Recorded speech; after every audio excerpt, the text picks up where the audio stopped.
Hello and welcome back. Now that you have your development environment set up, let's start learning the basics of PHP syntax.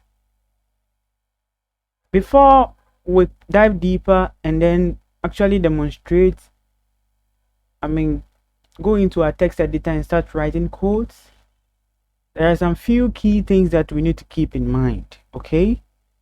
So what are they? Alright, so you need to understand what we mean by a syntax, okay? You need to understand what a syntax means.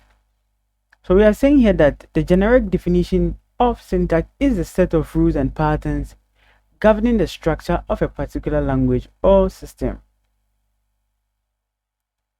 Okay, so for instance, if you have English language, we have Spanish, we have French, Swahili, and what have you. All these languages, for you to be able to speak them, you need to learn the rules and patterns that they follow in order to be able to speak them. In the same vein, in the computing world or in programming, syntax define the correct way to write instructions in a programming language so that they can be passed or properly passed and executed by a computer. Whenever you are writing computer programs, they are basically instructions that you are writing, and these instructions must follow what certain syntax. Depending on the programming language that you are using, you need to follow certain syntax. Okay? Yes. So it happens that we are currently learning PHP. It also has its own syntax as to how things are supposed to be done, and we need to keep those things in mind. So we are saying that whenever you want to write a PHP code, first of all, you have to open a PHP tag. So there should be an opening tag and a closing tag. So in between the opening and closing tag, that is where you write your PHP scripts or codes. That is the first thing you need to know. Again, we are going to be declaring variables. Now, variables are basically a place in computer's memory, okay, so that we can store certain data or information. If you want to write, or yes, if you want to store someone's contacts on a phone, what do? You store it in a phone book. So we are saying that the phone book is kind of acting like a storage for your contact. Now, when you're writing computer programs, when you finish writing the program, they run with the help of what? The CPU and the computer's memory. Hard drive is also there to help you in storage issues, but there are things that needs to be loaded into memory for execution purposes. Loaded into what? The computer's memory for execution purposes. So we are saying that whenever you declare a variable, it's more or less like you are creating a space in a computer's memory for it to store a data for you, for it to store a particular information for you. So those of us who are new to programming, and probably this might be our first programming language, yes, that is a bit about variables. We are going to dive more deeper to look at what variables are in our practical session or in our coding session. So that is just a bit of what variable is about. We are saying that in PHP, for you to declare a variable, you need to precede it with a $sign. So there's a variable here called channel name, and it is preceded with a $sign. You also have to keep that in mind. Let's continue. Now, statements in PHP are terminated with a semicolon. So this is a semicolon. So this is a statement here, okay? Now we are saying that this is a variable channel name, and we are assigning this value here to the variable here with the help of this equal to sign. So we are saying that at the end of the statement, you need to terminate it with a semicolon. If you don't do that, your program will result in an error. That is a syntax or a basic rule that we need to follow when we are writing PHP scripts or codes. Again, all right, PHP uses echo to output text or data to the web browser. So we have this variable here, and its corresponding value here. Now we want to display this thing to, or this value here, to the web browser. How do we do that? We use the echo statement to be able to print the value that is held in this variable to the browser for us to see. Okay, now we've touched on these key things that we are supposed to keep in mind. Let's transition quickly, and we are going to open our text editor as well as our web server. So we installed XAMPP in a previous video, and we also install our text editor in the previous video. So first of all, I'm going to start my server. Okay, I'm going to start my server, and then we open our text editor. So we do a little bit of demonstration as to how all these things are connected together so that we pick it up from there. Okay, so I'm just going to go to my start menu and search for XAMPP. So this is what you are supposed to see, XAMPP. So make sure that you select that one.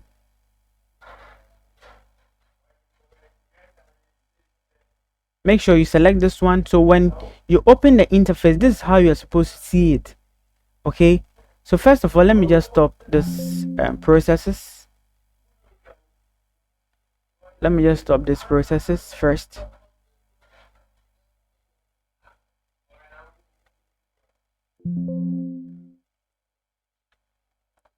Okay, so I think I have some sort of notification here. Let me just say yes.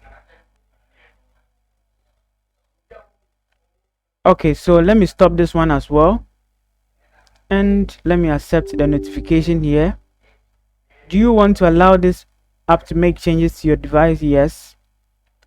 Okay, now when you start your XAMPP software or control panel, this is the interface you are supposed to see, and it has a lot of functionalities, but the ones that we are interested in for now is this model here, Apache model.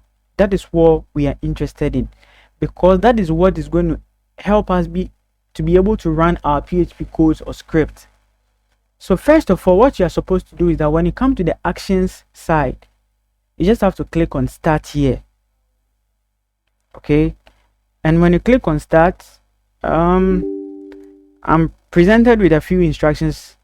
Do you want to allow this app to make changes to your device? I'll just say yes. Perhaps you might not see that, so just bear that in mind.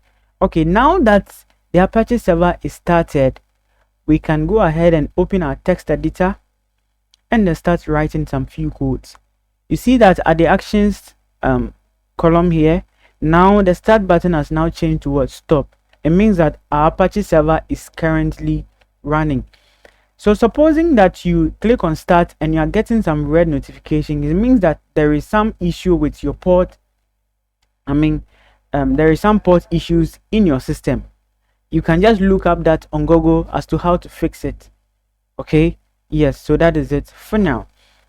Now let me go ahead and also search for Visual Studio Code. Visual Studio Code, yes, this one here. That is what we installed in the previous video, so I'm just going to open that.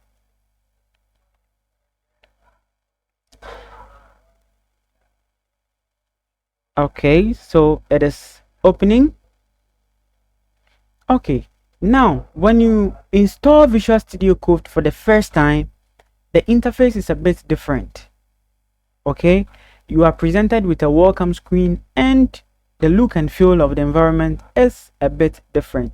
But then I have customized my own to suit my preference, and that is how come you are seeing that the theme is a bit different.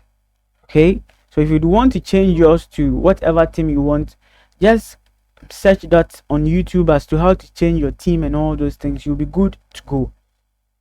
Okay, now when you are within the text editor, VS Code or Visual Studio Code, on your left pane here are various tabs that you can make use of. The first one is the Explorer tab. This is the Search tab. This is the Source Control. This is the Run and Debug. This is the Extensions tab, one of the essentials tab that you can't do away with. Whenever you want to install extensions that would speed up your development process or your working process. There are a lot of them in the market, in the extensions market. You can just go there and search whatever extension that you want to work with, like that. Okay, now I think these ones are personal stuffs. You might not see them, okay, so don't worry really about these ones. Okay, good. So first of all, let's try to create one PHP file so that we can work with it. Now just have to go to the Explorer tab here and then select open folder. Okay, I'll select open folder, then I'll navigate to this PC and then I'll select drive C. Okay, drive C. Then I would go and select my XAMPP. I'll select my XAMPP folder. Then I'll make sure I'll create a new folder within this XAMPP folder called, no, first of all, let's first of all, you have to go into a folder within the XAMPP folder called htdocs. This one right here, we are supposed to be in that one because it is that folder that helps us to serve web applications or PHP website. Okay, so let's say that we want to go into that folder. Now let's create a new folder here and say that, okay, PHP underscore basic. Okay, no, let's just say PHP basic syntax. Okay, so that is the name of our folder. Now let's just hit enter on our keyboard and then make sure we select this folder here so that it will be opened with our text editor or our VS Code for us. Okay, now the folder is open. You can see in Explorer window here, the folder that we just created is indicated here like that. Now this folder is empty and that is why you can't see practically anything here. So the first thing we are supposed to do is to create a PHP file. So I'm just going to hit on this button here, okay, this icon here. It means that new file, or you can better yet go here and then say new file here. But then more often we are going to be working with this one here, so I'll just have to hit on this new file button here and I'll say that basic. Okay, let me just say this one should be index.php. Now the .php is telling this system that, okay, this is a PHP file. If you don't do it like that, you can't write PHP scripts or codes within it or within this file. So the extension for this particular file is supposed to be .php. Please pay attention to that. .php. Okay, all right, so just have to click outside. Now the file is now created for us. So let me try and then zoom out.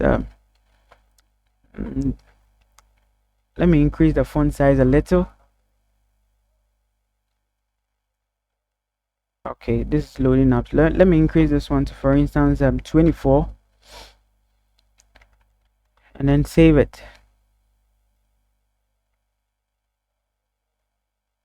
Okay, now what did we say? We said earlier that for you to be able to write PHP codes, the first thing that you need to do is to open a PHP tag. So how do we do that? There should be a less than and a question mark and a PHP. Then you hit enter, then you come and then close it. Okay, so this is what you're supposed to do. Now let me turn off my auto save here. Yes, so we've been able to open what? Our PHP tags. So in between these two tags, that is where we are going to write our PHP codes. So first and foremost, let's just try to write a simple hello world message and then try to print it onto the screen and see what we get. Okay, so we are going to say that. How do we do that? You remember we said whenever you want to output something to the browser, we use the echo statement. Is that not it? Good. So we say echo, then we say we open what? Double string, double quote. Okay, whenever you want to print a statement or sequence of characters, you need to put them in quotes or double quotes. Okay, so I'll say hello world. Then after every statement, we said that we need to terminate the statement with a semicolon. So let's just go out and say semicolon. We are practically through. Okay, now let's make sure we save this file here. Go to file and then save. And now let's open our browser. Okay, let's open our browser here and then say that, okay, we want to locate where we created that folder called PHP basic syntax. So first of all, we have to say localhost, then /, then we say PHP basic syntax. Okay, syntax, then we just hit enter. So as you can see, this is the hello world message that we instructed the system here to do. Right, good. So that is a basic message that we outputted, or we printed to the browser for us to see what is actually happening. Now it means that we've been able to actually set up our environment, and we can start making use of all the functionalities that PHP provides us with to write or create interesting applications. Now that we are set and we've been able to test our environment and everything is working, we are going to proceed by looking at advanced concepts in PHP in the next video. I hope you are excited about that and ready to box on. I'll be happy to see you in the next video. Please, if you've not subscribed to the channel yet, kindly do that by showing your support. Like the video and kindly subscribe to the channel, and I hope I'll see you in the next one. If you have any comment, please leave it down in the comment section below, and I'll see you in the next one. Until then, peace.